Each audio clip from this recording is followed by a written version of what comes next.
நன்றி, நன்றி, நன்றி விமல்குமார். நன்றி, நன்றி, நன்றி கேசவன், நன்றி கேசவன். நண்பர்கள் அனைவருக்கும் என்னுடைய அன்பான பணிவான வணக்கங்கள். என் பெயர் ஜான். நான் ஒரு குடி நோயாளி. எல்லாம் வல்ல இறைவனோட அருளாலையும் தோழமையில இணைந்து செயல்படுவதால் நான் பெற்றுக்கொள்ளக்கூடிய அனுபவம் தெம்பு நம்பிக்கையாலையும் இன்னைக்கு ஒரு நாள், இன்னைக்கு ஒரே ஒரு நாள் நான் குடிக்கல, தெளிவா மனநிறைவா அமைதியா வாழ என்னாலான எல்லா முயற்சிகளையும் செய்து கொண்டிருக்கின்றேன். நண்பர் விமல்குமார் குறிப்பிட்டது போல கோயம்புத்தூர் ஒருங்கிணைப்பு மனசாட்சியின் தீர்மானத்தின் அடிப்படையில நாம இரவு நடத்தக்கூடிய இந்த 9:30 to 10:30 மீட்டிங்ல 24 hours a day 24 மணித்துளிகள் ஒரு நாள் அப்படின்ற புத்தகத்துல இருந்து ஒவ்வொரு நாளும் ஒவ்வொரு பக்கமாக எடுத்து வாசித்து விளக்கம் பார்த்து கலந்தாய் சேர்ந்து கூட்டத்தை நடத்தி கொண்டிருக்கின்றோம். அதன் தொடர்ச்சியாக நாம இன்றைக்கு வந்தடைஞ்சிருக்கிற பக்கம் மே மாதம் 3ஆம் நாள். ஸோ முதல்ல இந்த சிந்தனையை வாசிச்சு அதற்கு அப்புறமாக அதனுடைய விளக்கத்தை பார்த்து கலந்தாய் சேர்ந்து கூட்டத்தை நிறைவு செய்வோம்.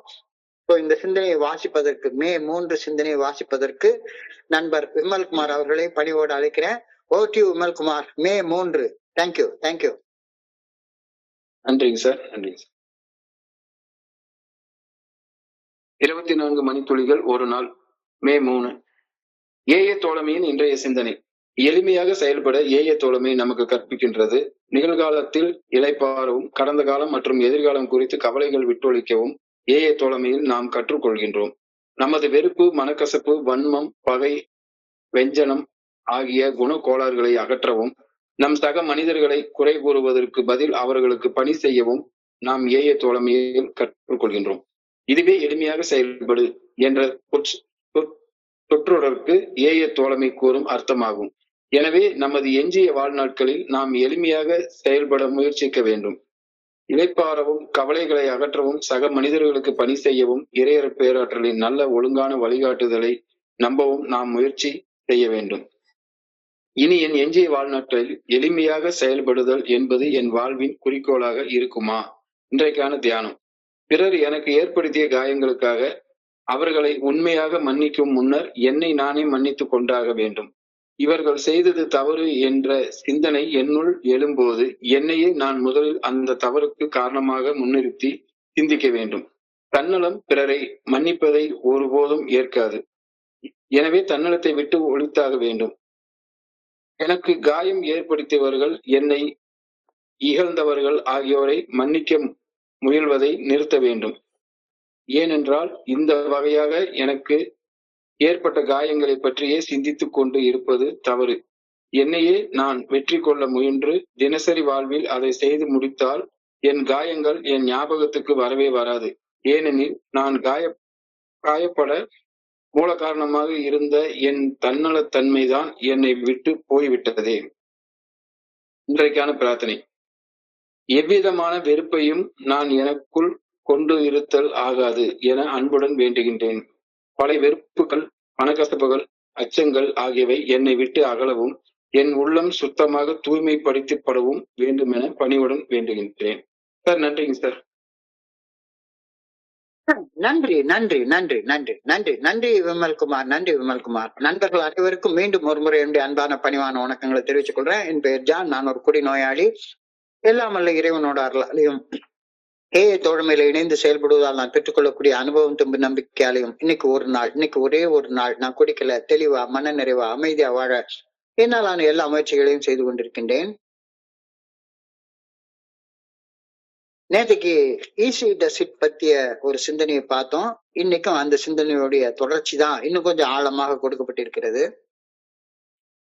நான் செய்யக்கூடிய எளிதான காரியங்களை தொடர்ச்சியாக நான் செய்து வரும்போது என்னால செய்து கொள்ள முடியாத கடினமான காரியங்களை இறையருட் பேராற்றல் என் வாழ்க்கையில இயல்பாக நிகழ்த்துகின்றது அப்படின்ற கருத்தை ஏஏ ஃபெல்லோஷிப் எனக்கு தொடர்ந்து நினைவூட்டிக்கிட்டே வருது.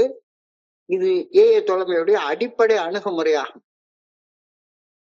நம்மால் நமக்கு செய்து கொள்ள முடியாததை கடவுள் நமக்காக செய்கின்றார். எப்ப என்னால செய்ய முடியக்கூடிய எளிமையான காரியங்களை நான் தொடர்ச்சியாக, எளிமையான நல்ல காரியங்களை தொடர்ச்சியாக நான் செய்து வரும்போது என்னால செய்து கொள்ள முடியாத கடினமான காரியங்களை இறையருட் பேராற்றல் என்னுடைய வாழ்க்கையில நிகழ்த்துகின்றது அப்படின்ற கருத்து நேற்றுக்கு ரொம்ப ஆழமாக சொல்லப்பட்டிருந்தது. இன்னைக்கும் அதே கருத்து தான் இன்னும் கொஞ்சம் ஆழமாக சொல்லப்பட்டிருக்கிறது. The Fellowship of Alcoholics Anonymous teaches us to take it easy. நேற்றுக்கு ரொம்ப விரிவாக நம்ம பார்த்தோம். குடி வெறி அகற்றுறது கடவுளுடைய செயல். இன்னைக்கு ஒரு நாள் குடிக்காம இருக்கிறது என்னுடைய செயல். இன்னைக்கு ஒரு நாள் குடிக்காம இருக்கிற எளிமையான செயலை நான் தொடர்ந்து செய்து வர்றப்ப என்னால எனக்கு செய்து கொள்ள முடியாத குடிவெறியை அகற்றக்கூடிய செயலை கடவுள் எனக்காக செய்கிறார். என்னுடைய கோப வெறியை என்னால அகற்ற முடியாது. கோபம் வந்துகிட்டே தான் இருக்கும். ஆனா கோப வெறியால உந்தப்பட்டு எதையாவது போட்டு உடைக்கிறது, கெட்ட வார்த்தை பேசுறது, அடிக்கிறது, இது போன்ற எதிர்வினை செயல்களை செய்யாம இருக்கிற நேரத்துல கோப வெறி அகற்றக்கூடிய என்னால முடியாத செயலை இறைவன் எனக்காக செய்கிறார். என்னுடைய குணக்கோளாறுகளால உந்தப்பட்டு நான் செயல் செய்யறது நிறுத்தும் போது என்னுடைய குணக்கோளாறுகளை அகற்றக்கூடிய செயலை இறைவன் எனக்காக செய்கிறார். இறைவன் நான் செயல் பண்ணதுக்கு அப்புறமாக செயல் விளைவுகளை எனக்காக கொடுக்கிறார். Encourages me slow down. நிதானமாக செயல்பட எனக்கு ஆலோசனை சொல்லுது. அரச மரத்தை சுத்தி வந்த உடனே அடி வயிற்று தொட்டு பார்க்கக்கூடிய அவசர புத்தி குடிநோயாளிகள் எல்லாருக்கும் உண்டு. என்னுடைய குருஜி வேடிக்கையா சொல்லுவாரு, அரச மரத்தை சுத்தி வந்துட்டு அடி வயிற்று தொட்டு பார்த்தா ஒண்ணுமே இருக்காது, செய்ய வேண்டிய காரியத்தை வீட்டுக்கு போய் செஞ்சாதான் அதெல்லாம் நடக்கும் அப்படின்னு சொல்லி சொல்லுவாரு. ஒரே ஒரு மீட்டிங் அட்டன் பண்ணிட்டு, ஆமா நான் எல்லாமே சரியாக்கிட்டேன், பிரச்சனை எல்லாம் தீர்ந்து போச்சுது, நான் குடிக்கல, மீட்டிங்க சுத்தி சுத்தி வந்துட்டு என்னுடைய குணக்கோளாறுகள் எல்லாம் என்னை விட்டு போயிடுச்சுது அப்படின்ற அவசர புத்தி எல்லா குடிநோயாளிகளுக்கும் உண்டு. குடிச்சா கூட அடுத்த நிமிஷம் போதை ஏறணும்னு நினைக்கிற ஆள்னா எனக்கு அதனால இந்த ஃபாரின் சரக்கு எல்லாம் குடிச்சா குடிக்கிற அளவே தெரியாது. ஃபாரின் சரக்கு எல்லாம் நிதானமா போதை ஏறும். குடிச்ச உடனே அடுத்த நிமிஷம் பாம்பு விஷம் போல போதை தலைக்கு ஏறணும்னு நினைக்கிறவன் நானு. அதான் ஒரு குடி நோயாளி. தோழமைக்கு வந்த அடுத்த நாளே 10 வருஷமா தொடர்ந்து தோழமைக்கு வந்துட்டு இருக்கிற ஒரு மனுஷனுக்கு கிடைச்சிருக்கிற மனத்தெளிவு எனக்கும் வேணும் அப்படின்னு நினைக்கக்கூடிய அவசர புத்தி என்கிட்ட இருந்ததை என்னால மறுக்க முடியாது. இருந்துச்சு அப்படிதான் இருந்துச்சு. அவசரம் அவசரமும் ஆத்திரமும் குழப்பத்தை தான் விளைவிக்கும். குழப்பமான செயல்பாடு நான் ஒரு குடிநோய் பாதிப்புகள்ல இருந்து, செயல் அடிமைத்தனத்தின் பாதிப்புகள்ல இருந்து மீண்டு வருவதை தாமதப்படுத்த மட்டுமே செய்தது. எப்பவுமே அவசர புத்தி, உடனே நாளைக்கே எல்லாம் முடிஞ்சிடணும், இன்னைக்கு நான் பண்ணிட்டேன், அதாவது உடனே எதை பண்ணாலும் சரிதான். யாராச்சும் என்னைய வாக்கிங் போக சொன்னா சரிதான். டாக்டர் என்ன சொல்லுவாரு, காலையில எந்திரிச்சு ஒரு அரை மணி நேரம் வாக்கிங் போ அப்படிம்பாரு. நான் 2.5 மணி நேரம் வாக்கிங் போவேன். அவசர புத்தி. 5 நாள் வாக்கிங்க ஒரே நாள்ல போயிடுறது. அவசரம். ஏன்னா என்னுடைய மனசு குழப்பத்துல இருக்கு. குழப்பமான செயல்பாடு நான் குடிநோய் பாதிப்புகள் இருந்தும் செயல் அடிமைத்தனத்தின் பாதிப்புகள் இருந்தும் மீண்டு வருவதை தாமதப்படுத்த மட்டும்தான் செஞ்சது. குழப்பத்தால என்ன உண்டாகும்? கன்ஃபியூஷனால டிப்ரெஷன் தான் உண்டாகும். கன்ஃபியூஷனால மன அழுத்தம் தான் உண்டாகும். மன அழுத்தம் ஒரு மனுஷனை மறுபடியும் குடிக்க வைக்கத்தான் செய்யுமே தொழிஞ்சு தெளிவாக வாழ வைக்காது. மன அழுத்தத்துல ஒரு செயல் அடிமைத்தனத்துல இன்னொரு செயல் அடிமைத்தனத்துக்கு, ஒரு அடிக்ஷன்ல இருந்து இன்னொரு அடிக்ஷனுக்கு சுவிட்ச் ஆகிட்டே இருப்பேன். இங்க கூட நான் பாக்குறேன், நான் நிறைய நண்பர்களை பாக்குறேன், நானும் அப்படிதான் இருந்தேன். மீட்டிங் வர்றத கூட ஒரு அடிக்டிவ் பிஹேவியரா தான் நான் செஞ்சிட்டு இருந்தேன்.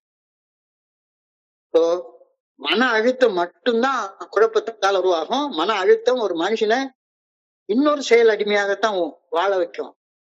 அவசரமும் ஆத்திரமும் ஒரு மனிதனின் உள்ள சமநிலைய, உணர்வு சமநிலைய, எமோஷனல் பேலன்ஸை தடுமாற வச்சு ஒரு கிறுக்கனை போலதான் செயல்பட வைக்கும். நான் கிறுக்க மாதிரி செயல்படுறேன்றது எனக்கு தெரியாது. ஆனா என் முன்னால இருக்கிறவங்க என்னடா இப்படி கிறுக்க மாதிரி செயல்பட்டு இருக்கான் அப்படின்னு அவனுக்கு தெரியும், நல்லா தெரியும். ஏன்? அவசரம், ஆத்திரம், உள்ளத்துக்குள்ளார ஒரு எமோஷனல் பேலன்ஸ் இல்ல, உணர்வு சமநிலை இல்ல. என்னுடைய உணர்வு சமநிலை தடுமாறும் போது நான் ஒரு கிறுக்கனை போல, ஒரு பைத்தியக்காரனை போல செயல்பட்டு இருக்கேன். ஆனா நிதானமும் மன தெளிவும் இழந்து போயிருந்த அந்த உணர்வு சமநிலை தோழமையில கொஞ்சம் கொஞ்சமா மீட்டெடுத்துக்க முடியும். ஒரே நாள்ல அப்படியே பேலன்ஸ் ஆகி நம்ம புத்தனா, காந்தியா, இயேசுவா மாறிட முடியாது. கொஞ்சம் கொஞ்சமா கொஞ்சம் கொஞ்சமா என்னால மாத்திக்கொள்ள முடியும் அப்படின்ற கருத்து இப்ப நான் புரிஞ்சு கொள்றேன். இப்ப இந்த ஒரு நாள், இன்னமும் சொல்ல போனா இந்த ஒரே ஒரு மணி நேரம் நான் செய்ய வேண்டிய சரியான செயலை செஞ்சுட்டு காத்திருக்கிறேன்.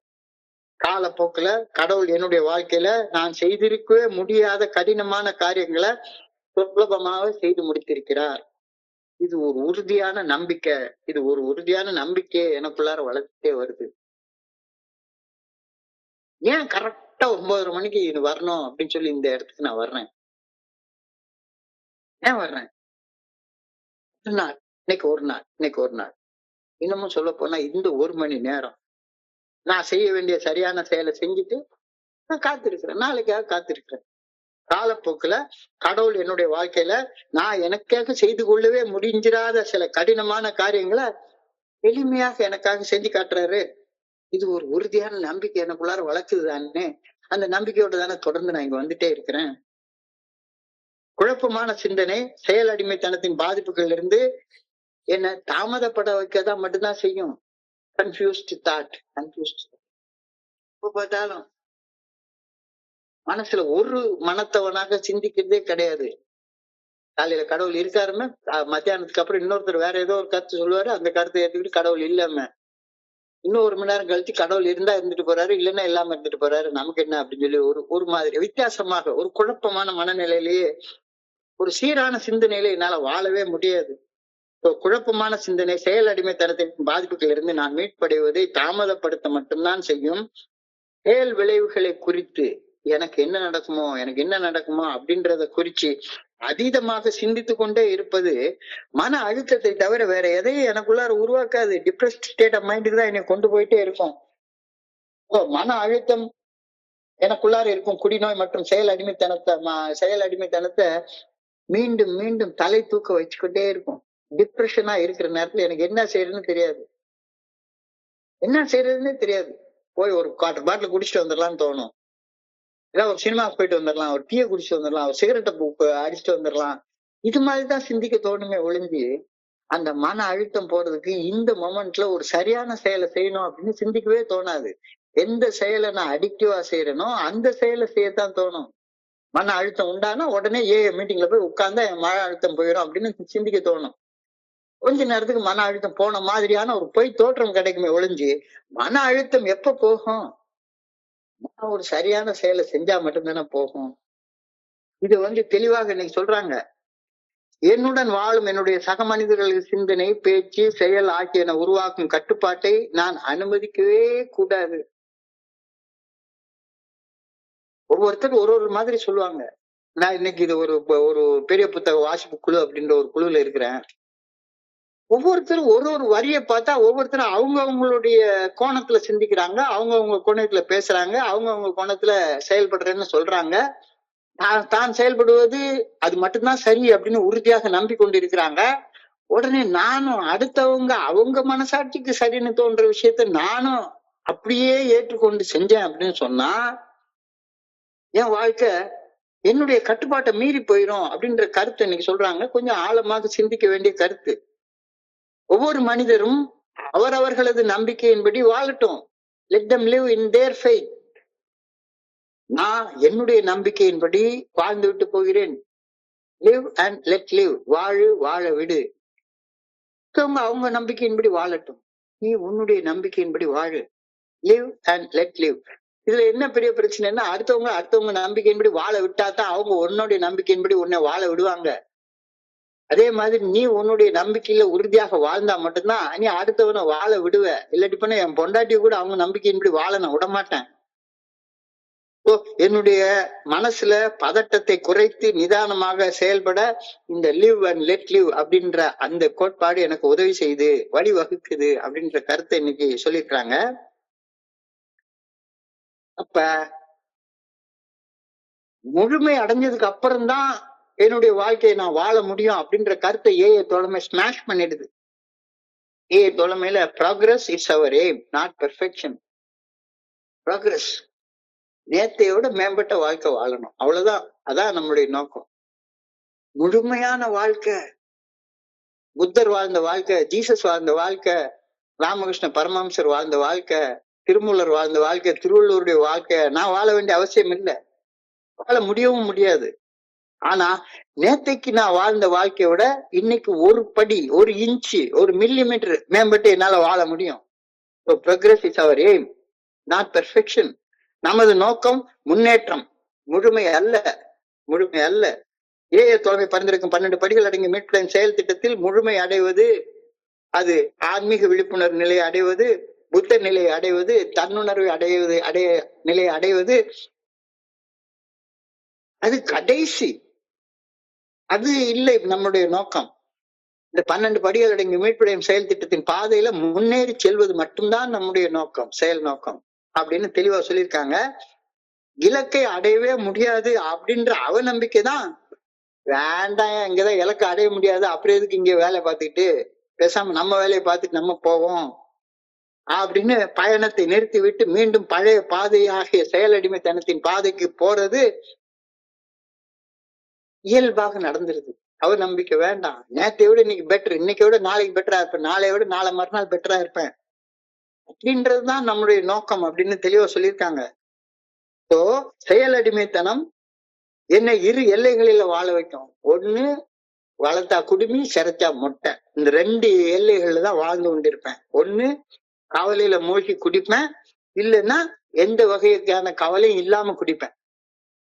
ஒண்ணு கவலை கவலை கவலை கவலைன்னு சொல்லிட்டு குடிச்சிட்டே உட்கார்ந்துருப்பேன், இல்லைன்னா அடப்போட என்னையா கவலை, என்னைக்கா நான் ஒரு நாள் சாக போறோம், செத்துட்டு போறோம் அப்படின்னு கவலையே இல்லாம குடிப்பேன். இது 2 எல்லைகள்ல தான் வாழ்ந்துட்டு இருப்பேன். எதிர் எதிர் எல்லைகளில் வாழ்வது மனிதனின் உடலையும் மனதையும் ஒரு சேர பாதிக்கின்றன. அந்த மிடில் பாத், அதாவது எளிதான எல்லைகளில் செய்ய வேண்டிய செயல்களை செய்வது குறித்து சிந்திச்சு செயல்படுவது எனக்குள்ளார ஒரு ஈக்குவானிமிட்டி ஆஃப் மைண்ட் கொண்டு வரும், உள்ள சமநிலையை எனக்கு மீட்டு தரும். இப்போ நடந்ததை எண்ணுவது உள்ள சமநிலையை பாதிக்கும். ஐயோ இவ்வளவு காலத்தை வேஸ்ட் பண்ணிட்டேனே, இவ்வளவு நாள் குடிச்சு என்னென்னத்தையும் இழந்துட்டேனே, உடல் நலத்தை, உடல் ஆரோக்கியத்தை, பணத்தை, உறவுகளை எல்லாத்தையும் இழந்துட்டேனே அப்படின்னு நடந்ததை நினைச்சு பாக்குறது என்னுடைய உள்ள சமநிலையை பாதிக்கும். நடக்க போறதை குறிச்சு கவலைப்படுறதும் பயப்படுறதும் அதுவும் என்னுடைய உள்ள சமநிலையை பாதிக்கும். ஸோ நடந்ததை நினைச்சு பார்த்தாலும் குற்ற உணர்ச்சியால நான் பாதிக்கப்படுவேன், நடக்க போறது நினைச்சாலும் பயத்தால் நான் பாதிக்கப்படுவேன், கவலையால பாதிக்கப்படுவேன். இந்த 2ஐயும், அதாவது நடந்தது எண்ணி பார்த்து குற்ற உணர்ச்சியில வாடுறதையும், நடக்க போவதை எண்ணி பார்த்து கவலையிலையும் பயத்திலையும் நடுங்கிறதையும் தவிர்க்க கூறப்படும் பரிந்துரை தான் ஏஐ தோழமை பரிந்துரைக்கக்கூடிய 12 படிகள் அடிக்கும் மீட்படையும் செயல் திட்டம். We learn how to relax and stop worrying about the past and the future. இது இன்னைக்கு சிந்தனையுடைய 2வது வரி. ரிலாக்ஸ்டா இந்த மீட்டிங் வந்து எந்த டென்ஷனும் வேண்டாம், ரிலாக்ஸ்டா கடந்த காலத்து குற்ற உணர்ச்சியை பத்திய நினைப்பு இல்லாம, எதிர்காலத்துல என்ன நடக்குமோ அப்படின்ற பயம் கவலை இல்லாம, இப்ப என்ன சொல்ல வர்றாங்க, இன்னைக்கு தியானத்துல என்ன சொல்ல வர்றாங்க அப்படின்றதுல கூர்ந்து கவனத்தை குவிச்சு சிந்திக்க ஒரு அரை மணி நேரம் நான் பழகிட்டேன்னா என்னுடைய வாழ்க்கை எவ்வளவு மேம்படும் அப்படின்றது இப்ப எனக்கு புரியுது. We learn to relax, stop worrying about the past and the future. நடந்து முடிஞ்சு போச்சு, அதை எண்ணி வருந்துவது மடத்தனம். முடிஞ்சு போச்சு, செத்து போச்சு, திரும்ப வரப்போறதே கிடையாது. அதை நினைச்சு கவலைப்படுறது, வருத்தப்படுறது மடமை, ஃபூலிஷ்னஸ். நடக்க போவது இன்னமும் வரவே இல்லை, அதை நினைச்சு கவலைப்படுறதும் முட்டாள்தனம், தேவையில்லாதது. வெறுப்பும் மனக்கசப்பும் எங்கிருந்து உண்டாகுதுன்னு பாருங்களேன். வெறுப்பும் மனக்கசப்பும் எங்கிருந்து உண்டாகுது? வெறுப்பும் மனக்கசப்பும் கடந்த கால நிகழ்வுகளின் நினைவுகள்ல இருந்து மட்டும்தானே உண்டாகுது. என்னடா வாழ்க்கை, இந்த வாழ்க்கை வாழ்றதுக்கு செத்து போயிடலாம் அப்படின்ற நினைப்பு, அந்த வெறுப்பு, அந்த மனக்கசப்பு கடந்த கால நிகழ்வுகளின் நினைவுகள்ல இருந்து மட்டும்தான் உருவாகுது. அது மாதிரி பயமும் கவலையும் எங்கிருந்து உருவாகுது? பயமும் கவலையும் எதிர்காலத்துல ஏதாவது மோசமாக நிகழ்ந்து விடுமோ அப்படின்ற அச்சமும் பயமும் தானே நம்மள நடுங்க வைக்குது. இந்த வெறுப்பையும் மன கசப்பையும் வருத்தத்தையும் பயத்தையும் மனசு கொண்டிருந்தால் நிகழ்காலத்துல குணக்கோளாறுகளை தவிர இறைவன் படைத்த குணங்களோட வாழ்வது சாத்தியப்படவே படாது அப்படின்றது புரியலையா அப்படின்னு இன்னைக்கு நம்மள ஒரு கேள்வி கேட்கிறாரு. நீ கடந்த காலத்துல நடந்த செய்ய தவறிய அந்த நிகழ்ச்சிகளுடைய நினைவுகள்லயே யோசிச்சு பார்த்துட்டு ஐயோ போச்சே போச்சே போச்சே போச்சே செத்து போச்சே செத்து போச்சே அப்படின்னுட்டும் நாளைக்கு இது நடக்குமோ நடக்காதோ நடக்குமோ நடக்காதோ அப்படின்ற பயத்திலேயே வாழ்ந்து கொண்டிருந்தால் நிகழ்காலத்துல உனக்கு வெறுப்பும் மன கசப்பும் பயமும் அது மட்டும்தானே இருக்கும். அதுதானே கோளாறு. குணக்கோளாறுகளை தவிர வேற என்ன இருக்கும்? இப்போ குணக்கோளாறுகள் எப்ப வருது? கடந்த கால நினைவுகளோடையும் எதிர்கால பயத்தோடையும் வாழ்றப்ப மட்டும்தான் குணக்கோளாறுகள் உனக்குள்ளார உருவாகுது. வெறுப்பும் மன கசப்பும் பயமும் அச்சமும் வருத்தமும் அவற்றிற்கான காரணங்களை எனக்குள்ளார தேடுவதை தவிர்த்து நான் என்ன பண்றேன்? அவற்றிற்கான காரணங்களை அடுத்த மனுஷர்களை தேட சொல்லணும். நான் நல்லவன் தான், நான் நல்லவன் தான், என்கிட்ட எந்த பிரச்சனையும் கிடையாது. பிரச்சனையெல்லாம் என்னை சுத்தி வாழக்கூடிய மனிதர்கள்ட்ட தான் இருக்குது. என் அம்மாட்ட இருக்குது, என் அப்பா கிட்ட இருக்குது, என் கூட பிறந்தவங்ககிட்ட இருக்குது, என் பொண்டாட்டிகிட்ட இருக்குது, என்னுடைய பொண்டாட்டிய பத்தி இருக்குது, கூட பிறந்தவங்கள்ட்ட இருக்குது, எனக்கு வேலை கொடுத்த என் முதலாளிகிட்ட இருக்குது, என் கூட வேலை செய்யறவங்ககிட்ட இருக்குது, என்கிட்ட இல்லவே இல்லை. என்னுடைய வெறுப்புக்கும் என்னுடைய மனக்கசப்புக்கும் பயத்துக்கும் வருத்தத்துக்கும் காரணத்தை நான் என்னுடைய சக மனிதர்கள்ட்ட தேடும் போது ஆட்டோமேட்டிக்கா வெறுப்புக்கும் மன கசப்புக்கும் என்ன காரணமா பார்க்காம அடுத்தவங்களை காரணமா கூறும்போது அவங்கள பத்தி குறை சொல்ற மனுஷனாக மாறி யோசிச்சு பாக்குறேன். எனக்கு அவ்வளவு நல்லது செஞ்சிருப்பாரு ஒரு மனுஷன், கொஞ்சம் கூட கூசாம அந்த மனுஷனை பத்தி எனக்கு பிடிக்காத விஷயங்களை சர்வ சாதாரணமா குறை பேசிட்டு இருப்பேன், குறை பேசிட்டே இருப்பேன், குறை பேசிட்டே இருப்பேன். ஆனா அந்த மனுஷனை நேர்ல பாக்குற நேரத்துல கூழ கும்பிடு போட்டு ஐயா உங்களை மாதிரி உண்டா, உங்க டாபிக் மீட்டிங்க கேட்டேன், அதை கேட்டேன், இதை கேட்டேன், அப்படி இருந்துச்சு இப்படி இருந்துச்சு.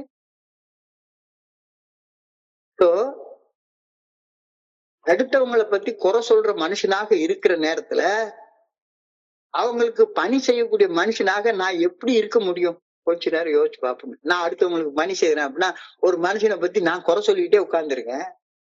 என்னுடைய குற்ற உணர்ச்சிக்கும் என்னுடைய பயத்துக்கும் என்னுடைய வருத்தத்துக்கும் கவலைக்கும் அந்த ஆள் தான் காரணம் அப்படின்னு நினைச்சுக்கிட்டு இருக்கிற என் மனசுல அவங்களுக்கு பணி செய்யற மனநிலை எப்படி வரும்? எப்படி வரும்? அந்த மனநிலையை மாத்து அப்படிங்கிறாரு. யோசிச்சு பாரு, யோசிச்சு பாரு. Resentments and hates and tempers make me critical of people around me. When I am critical about people around me, how can I be helpful to them? கொஞ்சம் ஆழமாக உன்னுடைய சிந்தனையை குவிச்சு பாரு. என்னுடைய ரிசன்மெண்ட்ஸுக்கும் வெறுப்புக்கும் மன கசப்புக்கும் வருத்தத்துக்கும் இன்னார் தான் காரணம் அப்படின்னு சொல்றப்ப I become critical of people around me. என்னை சுத்தி வாழக்கூடிய மனிதர்களை குறை சொல்லி வாழக்கூடிய ஒரு சினிக்காக மாறிடுறேன். எதை எடுத்தாலும் என்ன கிட்ட பிரச்சனை இல்லை, அவங்க கிட்ட பிரச்சனை இருக்கு அப்படின்னு சொல்லக்கூடிய குறை சொல்லக்கூடிய ஒரு மனுஷனாக மாறிடுறேன். குறை சொல்லக்கூடிய மனுஷனாக மாறினதுக்கு அப்புறமாக நான் யார குறை சொல்றேனோ அந்த மனுஷனுக்கு பணி செய்யற வாய்ப்பு எனக்கு இருக்கா என்ன? பணி செய்ய முடியவே முடியாது.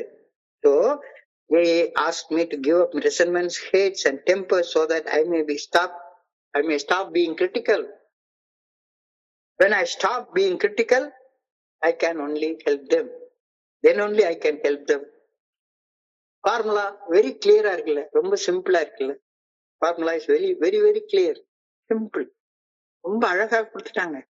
நான் என்னுடைய வெறுப்பு, என்னுடைய மனக்கசப்பு, என்னுடைய பயம், என்னுடைய வருத்தம் ஆகிய தீக விளைவுகளுக்கான காரணத்தை என்னுடைய சக மனிதர்கள்ட்ட தேடுறதை நிறுத்திட்டு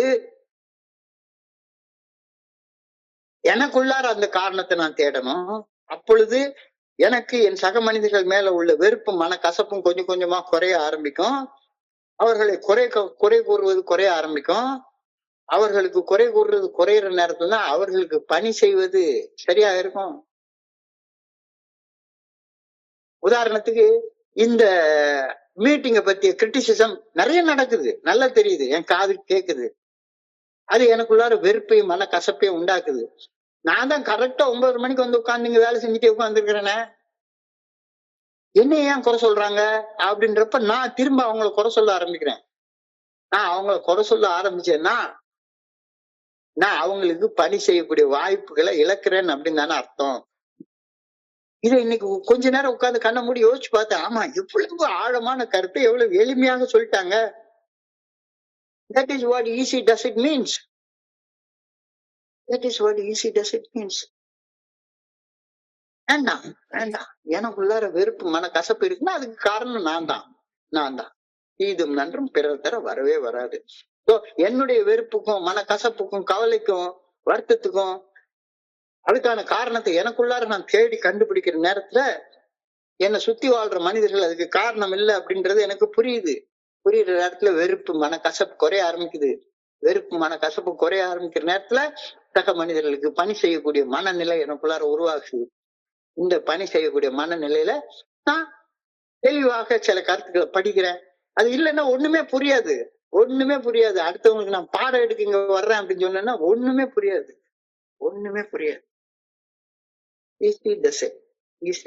என் வாழ்க்கையில் நடந்த தீமைகளுக்கும் நன்மைகளுக்கும் நான் காரணம், நானே முழு பொறுப்பு.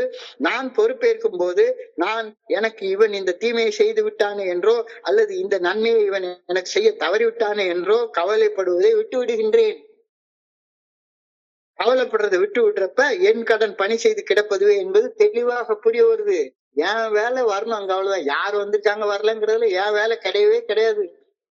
எனக்கு கடவுள் வேலையை கொடுத்திருக்கிறாரு. கோயம்புத்தூர் குழுவின் மனசாட்சியின் தீர்மானம் கடவுளுடைய தீர்மானம். கடவுள் எனக்கு கொடுத்திருக்கிற ஆண்டவன் கட்டலாது. அதை செய்ய நான் வர்றேனே ஒரிஞ்சு இங்க யார் என்ன பேசுறாங்க, யார் வர்றாங்க கேக்குறாங்க, அது என் வேலையே கிடையவே கிடையாது. என் கடன் பணி செய்து கிடப்பதுவே என்பது தெளிவாக புரிகிறது. நான் பணி செய்து கிடக்க ஆரம்பிக்கின்றேன். என்னுடைய வாழ்க்கையில அப்போ நன்மைகள் உருவாக ஆரம்பிக்கின்றன. தெளிவா சொல்லிட்டாங்க. எளிமையாக இருத்தல், என்னால செய்ய முடிந்தவற்றை செய்கிறது, அவ்வளவுதான். என்னால முடியாத காரியத்தெல்லாம் திரும்ப செய்ய முடியாது. என்னால ஒரு மனுஷனாக மிஞ்சி போனா 10 கிலோ 15 கிலோ என்னால தூக்க முடியும். நான் சின்ன பிள்ளையா இருக்கிறப்போ ஒரு 40 கிலோ 50 கிலோ தூக்குவேன். இப்ப எல்லாம் 10 கிலோ 15 கிலோக்கு மேல என்னால தூக்க முடியாது. என்னால முடிஞ்சதை செய்யறேன். So in the time that's left for me to live, I'm going to try to take it easy, to relax and not to worry and try to be helpful to others. நான் வாழ போற நாட்கள் இன்னும் கொஞ்சம் நாட்கள் தான் இருக்குது. ஒரு அழகான பாட்டு உண்டு. போகும் பாதை தூரமே வாழும் காலம் கொஞ்சமே. போகும் பாதை தூரமே வாழும் காலம் கொஞ்சமே. இன்னும் எவ்வளவோ நாள் நான் வாழ்ந்துட போறேன். ரொம்ப நாள்ல வாழ போறதே கிடையாது. எல்லாருக்கும் அதுதான். எவ்வளவு நாள் வாழ்ந்துட போறோம்? கொஞ்ச நாள் பாக்கி இருக்கு. இந்த கொஞ்ச நாளையும் வெறுப்போட மனக்கசப்போட எரிச்சலோட ஆத்திரத்தோட பகையோட வன்மத்தோட வாழ்ந்து வீணடிக்க போறேன்னா யோசிச்சு பாரு. வாழ்ந்து வீணடிக்க போறியா? ஆழமா யோசிக்க சொல்லுது இன்னைக்கு சிந்தனை. யோசி ஆழமா யோசி. அடுத்தவனை பத்தி யோசிக்காத. நான் இன்னும் கொஞ்ச காலம் தான் வாழ போறேன். இந்த கொஞ்ச கால வாழ்க்கைய ஆக்கி இருக்கிற கொஞ்ச கால வாழ்க்கைய வெறுப்போட எரிச்சலோட மனக்கசப்போட வாழ்ந்து வீணடிக்க போறேன்னா இல்ல பிரயோஜனமா வாழ போறேனா? பணி செய்து வாழ போறேனா? அடுத்தவங்க எனக்கு செய்ததாக பொய்யாக தோற்றம் தரும் தீமைகளை பற்றி சிந்திச்சே நிகழ்காலத்தை உயிர் துடிப்போட வாழ வேண்டிய இந்த கணத்தை இன்னமும் வீணடிக்க போறேனா? அல்லது நான் இப்ப என்ன செய்யணும்? இப்ப என் பங்குல நான் செய்ய வேண்டிய நல்லது என்ன? எளிமையா ரிலாக்ஸ்டா அந்த எளிமையான நன்மையான காரியத்தை செஞ்சுட்டு கவலைப்படாம இரு. இப்ப இறையர் பேராட்டுல நல்ல ஒழுங்கான வழிகாட்டுதலை உறுதியாக நம்பி இப்ப இந்த மொமெண்ட்ல இந்த கணத்துல நான் செய்ய வேண்டிய சின்ன சின்ன சின்ன சின்ன நல்ல காரியங்களை எளிமையாக செஞ்சுட்டு இருந்தா போதும். எதுக்கு வருத்தம்? எதுக்கு கவலை? எதுக்கு ஆத்திரம், எதுக்கு பகை? அதெல்லாம் மீனிங்லெஸ். அதெல்லாம் கடந்த காலத்துல இருந்தோ எதிர்காலத்துல இருந்தோ வருது. நிகழ்காலத்துல எனக்கு செய்ய வேண்டிய வேலை ஒண்ணு இருக்கு. கடவுள் எனக்கு ஒரு வேலையை கொடுத்திருக்கிறாரு. இந்த வேலையை செய்யறப்ப எதுக்கு வருத்தம், எதுக்கு கவலை? ஒண்ணுமே கிடையாது. For what's left in my life is my motto going to be easy does it. இனி வாழப்போகும் எஞ்சிய வாழ்நாட்கள எளிமையாக செயல்படுதல், எளிமையாக என் பங்குல நான் செய்ய வேண்டியதை மட்டுமே, நான் செய்ய வேண்டிய நல்லதை மட்டுமே செய்தல் அப்படின்ற குறிக்கோளோட நான் செயல்படுறேன்னா கொஞ்சம் ஆழமா சிந்திச்சு பாருப்பா. கொஞ்சம் ஆழமா சிந்திச்சு பாரு. இல்ல இன்னும் என்னுடைய குறிக்கோள் அந்த இதெல்லாம் இல்ல, இப்ப செய்யணும்ன்றதெல்லாம் இல்ல. நேத்துக்கு நடந்த குற்ற உணர்ச்சி கொஞ்ச நேரம் கிடைச்சாலும் சரிதான், யாரு கூட கொஞ்ச நேரம் பேச நேரம் கிடைச்சாலும் சரிதான், அந்த கொஞ்ச நேரத்தை புறம் பேசி வேஸ்ட் பண்ணத்தானே நான் டைப் பண்ணிட்டு உட்கார்ந்துருக்கேன். சந்தேகத்துவே பாக்குறேன். ஒரு அரை மணி நேரம் கிடைச்சா ஏதாச்சும் ரீல்ஸ் எடுத்து தேவையில்லாம உட்கார்ந்து ரூம் பூட்டி விட்டு என்னுடைய சிவன் சொத்தை வீணாக்குற வேலையைத்தானே செஞ்சுட்டு உட்கார்ந்துருக்கேன். அப்ப என்னால ஈஸியாக செயல்பட முடியவில்லை என்றால், எளிமையாக செயல்பட முடியவில்லை என்றால், எளிமையாக இப்ப செய்ய வேண்டிய நல்ல காரியத்தை செய்ய முடியவில்லை என்றால் தியானத்துக்கு கடந்து போ.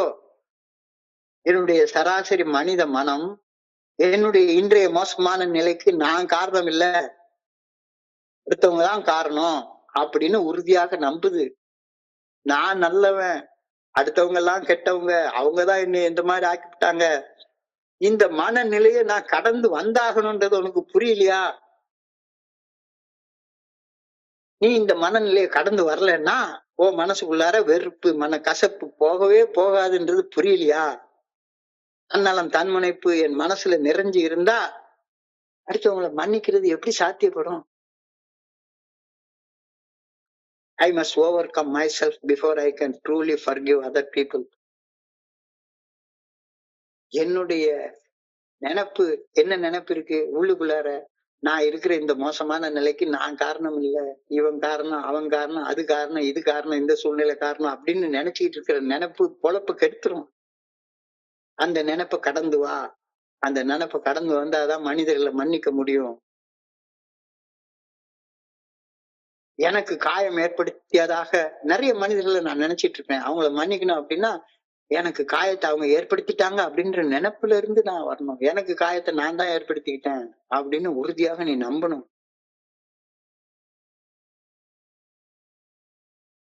அடுத்தவங்க என்னைய காயப்படுத்திட்டாங்கன்ற நினைப்பு இருக்கிற வரைக்கும் என்னால் அடுத்தவங்களை மன்னிக்கவே முடியாது. எனக்குள்ளார தன்னலமும் தன்முனைப்பும் தலைவிரிச்சு ஆட்டம் போடும்போது, எனக்குள்ளார தன்னலமும் தன்முனைப்பும் தலைவிரிச்சு ஆட்டம் போடும்போது எல்லா மனுஷங்களும் எனக்கு தீமை செய்யற மனுஷங்களாக மட்டும்தான் தென்படுவாங்க. யாராக இருந்தாலும் சரிதான், பில் டபிள்யூ இருந்தாலும் சரிதான், ஜீசஸ் கிரைஸ்டா இருந்தாலும் சரிதான்.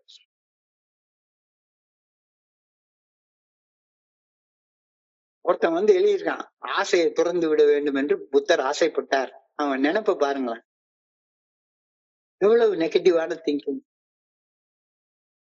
புத்தரை விட புத்தருடைய மனைவிதான் புனிதை அப்படின்னு ஒருத்தன், அவர் வந்து மனைவியை விட்டுட்டு போயிருக்க கூடாது அப்படின்னு ஒரு சிந்தனை. எனக்குள்ளார தன்னலமும் தன்முனைப்பும் தலைவிரிச்சு ஆடும்போது எல்லா மனுஷங்களும், யாரு புத்தர் கூட தீமை செய்யற மனுஷனாகத்தான் எனக்கு தோற்றம் தருவார். எவ்வளவு யதார்த்தமான உண்மைன்னு யோசிச்சு பாருங்க, கொஞ்சம் ஆழமா சிந்திச்சு பாருங்க. The very thought of wrongs means myself to be is on the foreground. The very thought of wrongs means myself is on the foreground. தன்னலமும் தன்மனப்பும் என்ன மன்னிக்கவே விடாது. என்ன என்னையே நினைச்சிட்டு இருக்கப்ப தன்னலமும் தன்முனைப்பும் தலைவிரிச்சு ஆடுற நேரத்துல அடுத்தவங்கதான் தப்பு செய்யறவங்க, நான் தப்பு செய்யறவன் இல்ல அப்படின்ற நினைப்பு தான் எனக்குள்ளார திரும்ப திரும்ப வந்துட்டே இருக்கும். தன்னலமும் தன்முனைப்பு என்ன மன்னிக்கவே விடாது. தன்னலமும் தன்முனைப்பும் என் மனசுல வெறுப்பையும் மன கசப்பையும் இல்லாம இருக்க விடவே விடாது. செல்ஃபிஷாகவும் செல்ஃப் சென்டர்டாகவும் இருக்கிற நேரத்துல, ஈகோயிஸ்டா இருக்கிற நேரத்துல மனசுக்குள்ளார ஆட்டோமேட்டிக்கா ரிசன்மெண்ட்ஸ் வந்து உள்ள வந்து உட்கார்ந்துக்கும் ஆட்டோமேட்டிக்கா. அதனால நான் வெறுப்பும் மன கசப்பும் இல்லாத மனநிலையை அடைய விரும்பினால் என்னுடைய செல்ஃபிஷ்னஸையும் செல்ஃப் சென்டர்னஸையும் தன்னலத்தையும் தன்முனைப்பையும் ஈகோவையும் தூர போட்டு ஆகணும். இல்லாட்டி போனா மன கசப்பு வெறுப்புல இருந்து விடுபட முடியவே முடியாது. Since the self cannot forgive, I must overcome selfishness. நான் செல்ஃபிஷா இருக்கிற வரைக்கும் யாரும் என் பொண்டாட்டிய கூட மன்னிக்க முடியாது. Since the self cannot forgive, I must overcome selfishness. இவர் எனக்கு தீமை செஞ்சிட்டாரு, இவர் என்னை ஏமாத்திட்டாரு அப்படின்னு தோணுது. இது மாயையான பொய் தோற்றம். எனக்கு உண்மை போல தோணுது. இவர் என்னை ஏமாத்திட்டாரு, இவர் என்னை கட்டவார்த்தையில பேசிவிட்டாரு, அதனால எனக்கு காயம் ஏற்பட்டுருச்சு அப்படின்னு எனக்குள்ளார தோன்றது ஒரு மாயையான பொய் தோற்றம். நான் தான் எனக்கு தீமை செஞ்சிட்டேன், தீதும் நன்றும் பிறர் தந்து எனக்கு வரவே இல்லை, நான் தான் என்னை ஏமாத்திட்டேன், எனவே மன்னிக்கப்பட வேண்டியவன் யாரு? நான் தான் முதல்ல மன்னிக்கப்பட வேண்டியவன். நான் தான் மன்னிக்கப்பட வேண்டியவன். I must cease trying to forgive those who have fretted and wronged me. அடுத்தவங்க எனக்கு தீமை செஞ்சிட்டாங்க, அடுத்தவங்க என்னை ஏமாத்திட்டாங்க, நான் அவங்கள மன்னிக்கணும் அப்படின்னு நான் நினைச்சேன் அப்படின்னா ஒரு நாள் என்னால மன்னிக்க முடியாது. So I must cease trying to forgive. அடுத்தவங்கள மன்னிக்கணும்ன்ற நினைப்பு என் மனசுல இருந்து போயிடணும். மன்னிக்கப்பட வேண்டியது யாரு? நான் தான் என்னை நான் ஏமாத்தினேன், நான் தான் எனக்கு தீமை செய்தேன், நான் தான் எனக்கு எல்லா துன்பத்தையும் வரவழைச்சேன். இப்போ மன்னிக்கப்பட வேண்டியவன் நான் தான். மன்னிக்கப்பட வேண்டியது என்னுடைய செயல்கள் தான். ஏன்னா நான் தான் என்னை காயப்படுத்தி இருந்தேன், நான் தான் என்னை ஏமாத்தி இருந்தேன், நான் தான் என்னுடைய காயங்களுக்கு எல்லாம் அடிப்படை காரணம், எல்லா ஏமாற்றுதல்களுக்கும் நான் தான் காரணம். நான் அடுத்தவங்களை காரணமா சொல்லி திரிஞ்சிட்டு இருந்ததெல்லாம் பொய்யான தோற்றம். இப்போ மன்னிக்கப்பட வேண்டிய மாயாவி பாவி நான் மட்டும்தான், மகா பாவி நான் மட்டும்தான். இப்போ என்கிட்ட இருந்து தன்னலமும் தன்மலைப்பும் போயிட்டா, என்கிட்ட இருந்து suppose selfishness and self centredness போயிட்டா, அடுத்தவங்களுக்கு பணி செய்யற மனுஷனாக நான் மாறிட்டா, எனக்கு ஏற்பட்டதாக நான் நினைச்சிட்டு இருந்த காயங்கள் தான் நினைவுக்கே வராது இல்ல. நல்லா யோசிச்சு பாருங்க, காயங்கள் எப்படி நினைவுக்கு வரும்? தன்னலம் தன்முனைப்பு இருக்கிற வரைக்கும் தான் உனக்கு காயங்களுடைய நினைப்பு இருக்கும். செல்ஃபிஷ்னஸும் செல்ஃப் சென்டர்னஸும் உங்ககிட்ட இருந்து போயிட்டா காயத்துடைய நினைப்பே இருக்காது அப்படின்றாரு. ஏன்னா selfishness and self-centeredness are the root cause of all your hurts, all your troubles. So I must aim at overcoming my selfishness and self-centeredness in my daily life, and then I will find that there is nothing in me that remembers injury, because the only thing that injures me, that is my selfishness, has gone. காயப்படுத்தி என்னுடைய தன்னலம் என்கிட்ட இருந்து போயிடுச்சு அப்படின்னா காயத்தின் நினைவு கூட என்கிட்ட இருக்காது அப்படின்றாரு. காயத்தை நினைக்கிறது தன்னலம் தன்முனைப்பால மட்டும்தானே. தன்னலம் தன்முனைப்பு இல்லைன்னா காயத்துடைய நினைவு உனக்கு எங்கிருந்து வரும்? அதாவது இதெல்லாம் எங்கேயோ கொண்டு போற சிந்தனை. இது எனக்கு முடியல. அப்போ தியானத்துல இதை தெரிஞ்சுக்கிட்டதுக்கு அப்புறமா அட்லீஸ்ட் இதோட உடன்பட்டு எனக்கு இது முடியல அப்படின்னு பிரேயருக்கு கடந்து போ. I pray that I may hold no resentments. அவ்வளவுதான், சிம்பிளான பிரேயர். எவ்விதமான வெறுப்பையும் நான் எனக்குள் தேக்கி வைத்திருக்க கூடாதுன்னு அன்புடன் வேண்டுகின்றேன். I pray that my mind may be washed clean of all past hates and fears. பழைய வெறுப்புகள், பழைய மன கசப்புகள், அச்சங்கள், சந்தேகங்கள், காமங்கள், பயங்கள் ஆகியன என்னை விட்டு அகலவும் என் உள்ளம் சுத்தமாக தூய்மைப்படுத்தப்பட வேண்டும் எனவும் நான் பணிவுடன் வேண்டுகின்றேன். இதை வேண்டிட்டேன்னா உனக்குள்ளார எந்த பிரச்சனையும் கிடையாது, உனக்குள்ளார எந்த பிரச்சனையும் கிடையாது. நீ நல்லபடியா இருக்கலாம். மறுபடியும் இன்றைய சிந்தனையை சுருக்கமாக பார்ப்போம். நான் செய்யக்கூடிய எளிதான காரியங்களை தொடர்ச்சியாக நான் செய்து வரும்போது என்னால் செய்ய முடியாத கடினமான காரியங்கள் இறையருட் பேராற்றலால் எளிமையாக என் வாழ்க்கையில நிகழ்த்தப்பட்டு விடுகின்றன. Easy does it, easy does it. நான் செய்ய வேண்டியது மட்டும் நான் செஞ்சா போதும். நான் செய்ய வேண்டிய எளிமையான சின்ன சின்ன காரியங்களை நான் செஞ்சுட்டேன்னா நான் செய்ய முடியாத கடினமான காரியங்கள் கடவுளுடைய பேராற்றலால என்னுடைய வாழ்க்கையில இயற்கையாக இயல்பாக தாராளமாக நடந்து வருகின்றது. The fellowship of Alcoholics Anonymous teaches me to take it easy. It encourages me to slow down. செயலை செஞ்சுட்டு உன் பாட்டுக்கு போயிட்டே இரு. விளைவுகளை கடவுள் கொடுக்க போறாரு. நீ கடன் படுறது கடவுள்கிட்ட. அவர் ஒரு நாள் ஏமாத்த மாட்டாரு. உன்னுடைய செயல் விளைவுகளை உருவாக்குறது நீ இல்ல. செயல் செய்யறது மட்டும்தான் உன் கையில இருக்கு. செயல் விளைவுகளை தர வேண்டியது கடவுளுடைய செயல். Slow down, slow down. அரச மரத்தை சுத்தி வந்த உடனே அடி வயிற்ற தொட்டு பார்க்காத. செய்ய வேண்டிய வேலையை ஜாலியா உலகத்தை இருந்துட்டே, ஆனா எல்லாம் நல்லது நடக்கும். மீட்டிங் வந்த உடனே அடுத்த நாளே நான் புனித ரேஞ்சுக்கு போயிட்டேன் அப்படின்னு சொல்லி நினைச்சுக்காத. வேண்டாம். அவசரம், ஆத்திரம் குழப்பத்தை தான் விளைவிக்கும். குழப்பம் உன்னைய குடிநோயாளியாக மட்டும்தான் வச்சிருக்கோம், அல்லது ஒரு செயல் அடிமையாக மட்டும்தான் வச்சிருக்கோம். இப்ப இந்த ஒரு நாள், இந்த ஒரு மணி நேரம் நான் செய்ய வேண்டிய சரியான செயலை செய்துட்டு காத்திருக்கணும். காலத்தின் ஓட்டத்துல கடவுளின் வாழ்க்கையில நான் செய்திருக்கவே முடியாத கடினமான காரியங்களை வெகு இயல்பாக இயற்கையாக என்னுடைய வாழ்க்கையில் நிகழ்த்தி காட்டியிருக்கிறாரு. குழப்பமான சிந்தனை, செயல் அடிமைத்தனத்தின் பாதிப்புகள்ல இருந்து நான் மீட்படைதலை ரொம்ப தாமதப்படுத்திடும். வேண்டாம், வேண்டாம். Progress is our aim, not perfection. நமது நோக்கம் முன்னேற்றம், முழுமை அடைதல் அல்ல. தோல்வை பரிந்துரைக்கும் 12 படிகள் அடங்கி மீட்படையும் செயல் திட்டத்தில் முழுமை அடைவது, புத்த நிலையை அடைவது, தன்னுணர்வு நிலையை அடைவது இது நமது இலக்கு அல்ல. அதை நோக்கி முன்னேறதுதான் நம்முடைய இலக்கு. இலக்கை அடையவே முடியாது அப்படின்னு நினைச்சிட்டு வளர்த்தா குடுமி சர்ச்சா மொட்டன்றது இந்த பக்கம், அது அந்த பக்கம். ஒண்ணு நான் ஆன்மீக முழுமை நிலை அடைந்த மனுஷனாக இருப்பேன், இல்லாட்டி வேணும் குடிநோயாளியா குடிச்சு மட்டையா படுத்து கிடப்பேன். ரெண்டுக்கு நடுவுல வாழ மாட்டேன் அப்படின்னு சொல்றது பைத்தியகார்த்தனம் அப்படின்றாரு. காக்னிட்டிவ் டிஸ்டார்ஷன், அறிவாற்றல் சிதைவு. எதிர் எல்லைகளில் வாழ்வது என்னுடைய உடலையும் மனதையும் ஒரு சேர பாதிக்கும். இங்க இருந்தாலும் சரி, அங்க இருந்தாலும் சரி. ஏன்னா வாழ முடியாத ஒரு எல்லையில வாழ்றதாக கற்பனை செய்யறது என்னை பாதிக்கும். அந்த எல்லையை நோக்கி புரியாம செயல் அடிமையாக குடிச்சுக்கிட்டே படுத்து கிடக்கிறதும் என்னைய பாதிக்கும். நடந்ததை எண்ணுவது உள்ள சமநிலையை பாதிக்கும், நடக்க போவதை குறித்து பயப்படுவது உள்ள சமநிலையை பாதிக்கும். இந்த ரெண்டையும், அதாவது நடந்ததை எண்ணி பார்த்து குற்ற உணர்வு வாடுறதும், நடக்க போவதை எண்ணி பார்த்து கவலையிலையும் பயத்திலையும் நடுங்கிறதையும் தவிர்க்க கூறப்படும் பரிந்துரை தான் 12 படிகள் அடங்கிய மீட்படையும் செயல் திட்டம். இப்போ இந்த செயல் திட்டத்தை அவசரப்பட வேண்டிய, ஆத்திரப்பட வேண்டியது ஒண்ணுமே கிடையாது. We learn how to relax and stop worrying about the past and the future. இது நடந்து முடிஞ்சு போச்சு, அதை பத்தி கவலைப்படாத. நடக்க போறது இன்னும் வரல, அதை பத்தி பயப்படாத. வெறுப்பும் மனக்கசப்பும் கடந்த கால நிகழ்வுகள் மட்டும்தானே வருது.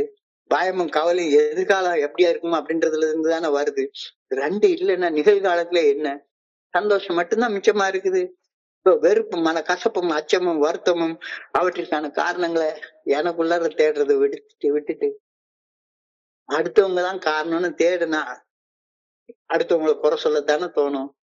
அடுத்தவங்களை குறை சொன்னா அவங்களுக்கு எப்படி பணி செய்ய முடியும்? Resentments and hates and tempers make me critical of people around me. When I am critical about people around me, how can I serve them? How can I be helpful to them? நான் இருக்கிற மோசமான நிலைக்கு அடுத்தவன் காரணம் அப்படின்னு நான் சொல்லிட்டு திரிகிற வரைக்கும் அடுத்தவனுக்கு பணி செய்யற மனநிலை எனக்கு எப்படி வரும் அப்படின்னு சொல்லி கேட்கிறாரு. ஃபார்முலா ரொம்ப சிம்பிள். நான் என் வெறுப்பு, மனக்கசப்பு, பயம் ஆகிய தீய விளைவுகளுக்கான காரணத்தை என்னுடைய சக மனிதர்களிடம் தேடுவதை விட்டுவிட்டு எனக்குள்ளார தேடி கண்டுபிடிக்க வேண்டும். அப்பொழுது என்னுடைய சக மனிதர்கள் மேல வெறுப்பும் மனக்கசப்பும் குறைய ஆரம்பிக்கும். வெறுப்பும் மனக்கசப்பும் குறைய ஆரம்பிக்கிறப்ப அவங்களுக்கு பணி செய்து கிடக்கிறது எனக்கு சுலபமாக. This is what easy does it means. என் வாழ்க்கையில நடந்த தீமைகளுக்கு நன்மைகளுக்கு நான் தான் காரணம், நானே முழு பொறுப்பு. நான் பொறுப்பேற்கும் போது நான் எனக்கு இவன் இந்த தீமையை செய்து விட்டான் அல்லது இந்த நன்மையை செய்ய தவறி விட்டான் அப்படின்றத விட்டுட்டு பணி செய்து கிடக்கணும் அப்படின்ற ஃபீலிங் எனக்குள்ளார வந்துருது. இன்னும் எவ்வளவு காலம் வாழ போறேன்? கொஞ்ச காலம் வாழ போறேன். இந்த கொஞ்ச காலத்தை மறுபடியும் வெறுப்புலயும் மனக்கசப்புலயும் எரிச்சலையும் பகையிலையும் காலத்தை வேஸ்ட் பண்ணி வாழ போறேனா? போகும் பாதை தூரமே, வாழும் காலம் கொஞ்சமே. இன்னும் எவ்வளவு நாள் வாழ்ந்துட போறேன்? கொஞ்ச நாள் தான் வாழ போறேன், பாக்கி இருக்கு. இந்த கொஞ்ச நாளையும் வெறுப்போட, மனக்கசப்போட, எரிச்சலோட, ஆத்திரத்தோட, பகையோட, வன்மத்தோட வாழ்ந்து வேண்டிக்க போறேனா? யோசிச்சு பாரு, யோசிச்சு பாரு. அல்லது ரிலாக்ஸ்டா ஈஸி டசிட்னு நன்மையை செய்து வாழ போறேன். என் மனசுக்குள்ளார ஈஸி டசிட் முடியவே இல்லை. ரொம்ப கஷ்டமா இருக்கு, குழப்பமா தான் நான் யோசிக்கிறேன். அப்ப தியானத்துக்கு கடந்து போ. என்னுடைய சராசரி மனித மனம் என்னுடைய இன்றைய மோசமான நிலைக்கு நான் காரணமே இல்ல, என்னை சுத்தி வாழக்கூடிய சக மனிதர்கள் தான் காரணம் அப்படின்னு உறுதியாக நம்புது. இதுதான் என் பொழப்பையே கெடுக்குது. இந்த மனநிலையை நான் கடந்து வரலன்னா என்னுடைய வெறுப்பு மனக்கசப்புல இருந்து கடந்து வர முடியவே முடியாது. அன்னலம் தன்முனைப்பு மனசுக்குள்ளார நிறைஞ்சு இருந்தா மனசுக்குள்ளார வெறுப்பு மனக்கசப்பும் இல்லாத நிலையை வந்து அடையிறது சாத்தியப்படவே படாது. I must overcome myself before I can truly forgive other people for injuries done to me.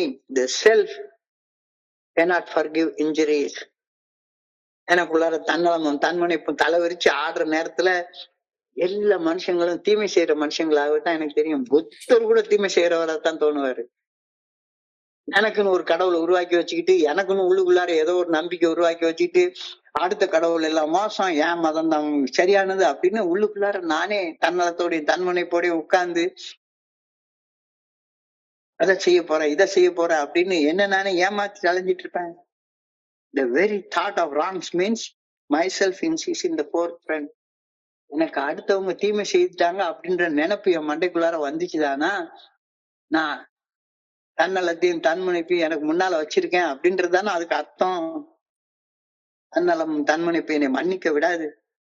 தன்னலம் தன்முனைப்பை மனசுல வெறுப்பையும் மனக்கசப்பையும் இல்லாம இருக்க விடவே விடாது. அதனால வெறுப்பு இல்லாம மனக்கசப்பு இல்லாம நான் வாழ விரும்பணும்னா இந்த தன்னலத்தையும் தன்முனைப்பையும் தூக்கி எரிஞ்சாகணும். தன்னலத்தை பிறர் நலமாகவும் தன்முனைப்பை பணிவாகவும் நான் மாத்தி கொண்டு ஆகணும். இவன் எனக்கு தீமை செஞ்சுட்டான், இவன் என்னை ஏமாத்திட்டான் அப்படின்னு தோன்றது ஒரு மாயையான பொய் தோற்றம். நான் தான் எனக்கே தீமை செஞ்சுக்கிட்டேன், நான் தான் என்னை ஏமாத்திட்டேன். ஸோ மன்னிக்கப்பட வேண்டியது அடுத்த மனுஷன் இல்ல, என்னை நானே மன்னிச்சுக்கணும், என்னை நானே மன்னிச்சுக்கணும். I must he's trying to forgive other people. இங்கதான் பிரச்சனையே உண்டாகுது. அவரை மன்னிக்கணும், இவரை மன்னிக்கணும், இவரை மன்னிக்கணும், இவரை மன்னிக்கணும். என்னை நானே மன்னிச்சுக்கணும். என்னை நானே இவ்வளவு மோசமாக மனுஷனா மாத்தி வச்சிருக்கேன், என்னை நானே மன்னிச்சுக்கணுன்ற நினைப்பு எனக்குள்ளார வந்துட்டா அடுத்தவங்க செய்யற தீமையே அவன் நினைப்புக்கே வராது அப்படின்ற கருத்து சொல்றாரு. என்கிட்ட இருந்து தன்னலமும் தன்முனைப்பும் போயிட்டா எனக்கு ஏற்பட்டதாக நான் நினைச்சிட்டு இருந்த அந்த காயங்கள் என்னுடைய நினைவுக்கே வராத. ஏன்னா தன்னலம் தன்முனைப்பு மட்டும்தானே என்னுடைய பிரச்சனை எல்லாத்துக்கும் ஆணி வேறாக இருக்குது. I must aim at overcoming my selfishness and self-centeredness in my daily life, and then only I will find that there is nothing in me that remembers injury, because the only thing that causes injury, that is selfishness, has gone. தன்னலம் போயிடுச்சுன்னா மனசுல காயங்களுடைய நினைப்பே வராது. காயத்தை நினைக்கிறது தன்னலம் தன்முனைப்பு மட்டும்தானே. என்னடா இது இவ்வளவு எளிமையா சொல்லிட்டாங்க, செய்ய முடியுமா? பிரேயர் பண்ணி பாரு. I pray that I may hold no resemblance. காயத்தை நினைச்சு பாக்குற நினைப்பே எனக்கு வரக்கூடாது. எவ்விதமான வெறுப்பையும் எனக்குள்ளார நான் கொண்டிருக்க கூடாது என ஆண்டவா உம்மை பணிவோடு வேண்டிக் கொள்கின்றேன். I pray that my mind may be washed clean of all past hates and fears. பழைய வெறுப்புகள், மனக்கசப்புகள், அச்சங்கள், பயங்கள் ஆகியன என்னை விட்டு அகலவும் என் உள்ளம் சுத்தமாக தூய்மைப்படுத்தப்பட வேண்டும் எனவும் ஆண்டவா உம்மை பணிவோடு கேட்டுக் கொள்கிறேன் அப்படின்ற பிரேயரோட இன்னைக்கு சிந்தனை நிறைவு பெறுகிறது. ஸோ இன்றைய பகுதியை படிக்கிறப்ப என் மனதை கடந்து சென்ற சிந்தனைகளை உங்களோட பகிர்ந்து கொள்ள இந்த அற்புதமான வாய்ப்பு வழங்கி இந்த குழுவிற்கு இருந்து மிக பணிவான நன்றிகளை தெரிவித்துக் கொள்றேன். இதுவரைக்கும் பொறுமையாக கேட்ட ஒவ்வொரு நண்பருக்கும் என்னுடைய பணிவான நன்றிகள். இந்த இரவு பொழுது நண்பர்களுக்கு இனிமையான இரவாக அமைய இறைவனை பணிவோடு வேண்டிக் கொள்கின்றேன். நன்றி நன்றி நன்றி நன்றி நன்றி நன்றி நன்றி நன்றி. வாழ்க வையகம், வாழ்க வளமுடன். Thank you so much, thank you so much. Over to you Vimal Kumar. Thank you, thank you.